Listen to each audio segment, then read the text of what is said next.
PPRA merupakan satu bentuk referendum yang mengikat.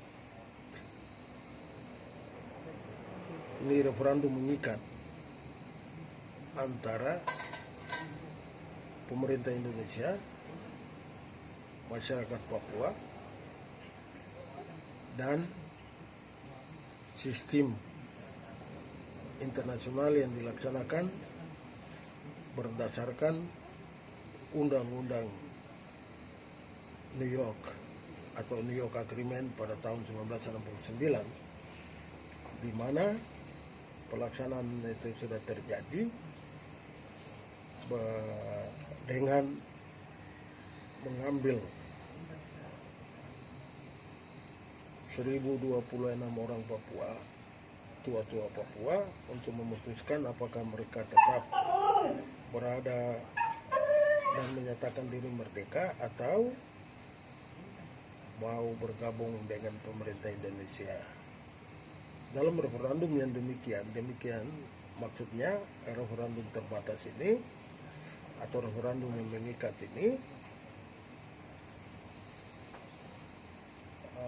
tua-tua Papua telah mengambil keputusan untuk bergabung dengan pemerintah Indonesia, dan hal ini sudah terjadi dan sudah disahkan melalui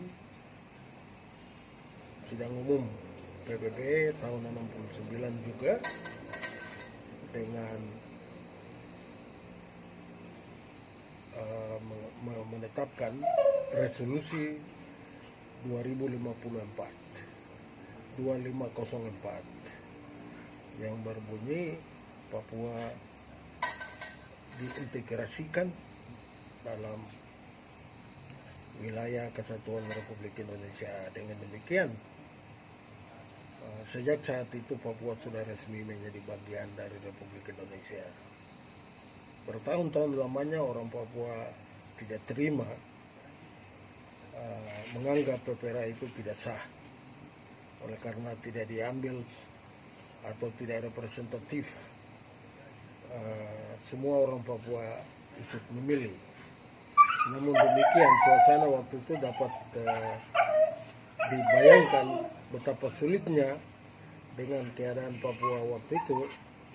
Maka 1026 orang sudah merupakan representatif suara masyarakat Papua untuk menetapkan masa depan mereka dan telah memutuskan untuk menjadi bagian Republik Indonesia. Sehingga hari ini Papua menjadi provinsi ke-34 kalau tidak salah, atau 33. Papua adalah provinsi ke-33 dari Republik Indonesia, karena ada Papua Barat yang sekarang menjadi provinsi ke-34. Hal demikian memang susah atau tidak diterima oleh orang Papua, oleh karena orang Papua menganggap PPRA itu tidak sah. Namun demikian, sistem referendum dunia telah memastikan sahnya PPRA di bawah sidang umum PBB yang sudah berlangsung dan sudah mengeluarkan resolusi 2504 itu. Sehingga apapun yang kita orang Papua inginkan atau tawarkan atau protes, tentu harus melalui sidang umum yang sama pula.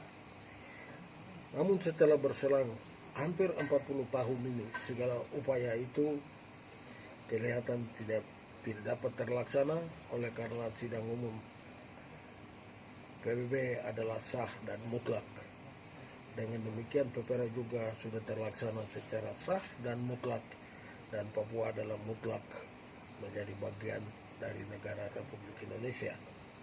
Jadi apapun yang kita tuntut untuk referendum atau cara yang seperti itu lagi di tanah Papua, kemungkinannya tipis dan tidak akan mungkin, oleh karena sudah mendapat legitimasi dari sidang umum PBB.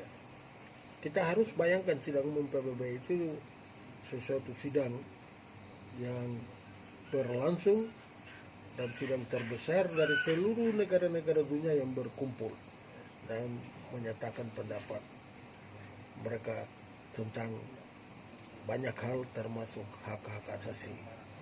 Dan hak asasi manusia di tanah Papua juga sudah mendapat perhatian yang secukupnya dari sidang umum PBB, sehingga PBB merasa yakin bahwa pemerintah Indonesia selama hampir 40 tahun sesudah PPRA ini telah melaksanakan tugas-tugasnya sebagai negara untuk membangun dan menyatukan masyarakat Papua dalam keberlangsungan negara Republik Indonesia. Dan itu sangat terbukti setelah terjadinya reformasi di Indonesia. Reformasi itu juga besar-besaran sedang terjadi di tanah Papua. Orang Papua yang dulu merasa terbelakang, orang Papua yang dulu merasa bodoh, dulu merasa diri ditinggalkan, sekarang mereka maju ke depan, menawarkan diri untuk menjadi warga negara Indonesia yang maju. Banyak yang telah berpendidikan, banyak yang sudah menjadi pegawai-pegawai tinggi negara, duta-duta besar, di ketentaraan sudah banyak yang menjadi jenderal, di kepolisian juga sama, di angkatan laut juga sama. Jadi apa perbedaannya dengan orang-orang lain atau suku-suku lain di Indonesia? Perbedaan itu sudah menipis. Dan sekarang sesudah pemerintahan Jokowi, dalam pemerintahan era presidennya yang pertama, sudah melakukan banyak sentuhan-sentuhan pembangunan di tanah Papua, dan sedang terjadi perubahan-perubahan besar-besaran. Banyak anak-anak Papua sekarang belajar di luar negeri. Itu menandakan bahwa Papua sedang mulai mempersiapkan diri memasuki era baru, era teknologi, era modernisasi.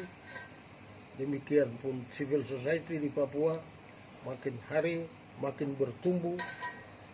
Masyarakat yang dahulunya dianggap tidak berbuat apa-apa, sekarang mereka maju ke depan untuk menyatakan diri bahwa kami adalah orang-orang Papua yang memiliki negeri ini, dan kami dapat membangun negeri kami, dan kami dapat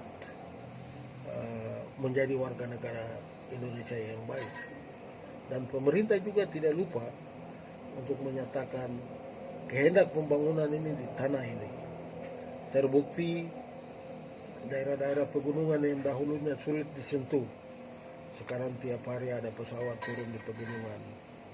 Sekarang juga sedang dibangun jalan Trans Papua untuk memudahkan sentuhan-sentuhan pemerintah kepada rakyat di daerah pedalaman. Hal demikian kalau kita pikirkan dengan serius, kita melihat bahwa akan terjadi sebuah kebangkitan masyarakat tertinggal di tanah Papua yang akan menerima masa depan sebagai sebuah keberuntungan menjadi bagian dari Republik Indonesia. Kunjungan Presiden ke tanah Papua itu sangat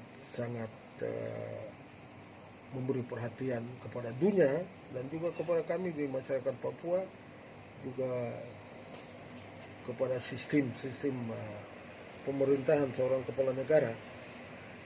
Kalau dia ke tanah Papua beberapa kali sampai 7-8 kali, itu merupakan satu perhatian kepala negara yang luar biasa, di mana mungkin daerah-daerah lain di Indonesia tidak mendapat kunjungan seperti itu. Hal ini bukan masalah-masalah menyangkut politik, bagaimana menjajah atau bagaimana mengambil hati orang Papua. Saya rasa sebenarnya tidak. Presiden dengan sepenuh hati datang ke tanah Papua, dan dia membuat komitmen untuk betul-betul menjadikan masyarakat Papua masyarakat Indonesia yang sama maju, sama tinggi dengan masyarakat lain di daerah-daerah Indonesia lain. Meskipun di tanah Papua masih terdapat banyak kekurangan, namun memang perubahan itu sesuatu yang dapat terjadi cepat, tetapi juga perubahan dapat berlangsung secara periodik, perlahan-lahan, tetapi pasti. Dan saya yakin dengan pengalaman-pengalaman yang sudah kami lihat, kami alami, kami yakin bahwa orang Papua atau negeri ini, tanah ini akan menjadi hebat di masa depan oleh karena dapat menghasilkan anak-anak bangsa Indonesia yang juga hebat. Mungkin begitu tentang PEPERA, karena PEPERA itu merupakan landasan tentang bagaimana kita orang Papua ingin maju. Jangan kita melihat segi-segi negatifnya. Negara dibentuk untuk kesejahteraan masyarakat. Tentu baiknya kita berada di bawah Republik Indonesia yang sudah merdeka ini, kita maju untuk mensejahterakan masyarakat kita, kita menjangkau sebuah masyarakat civil society yang maju dan terus maju.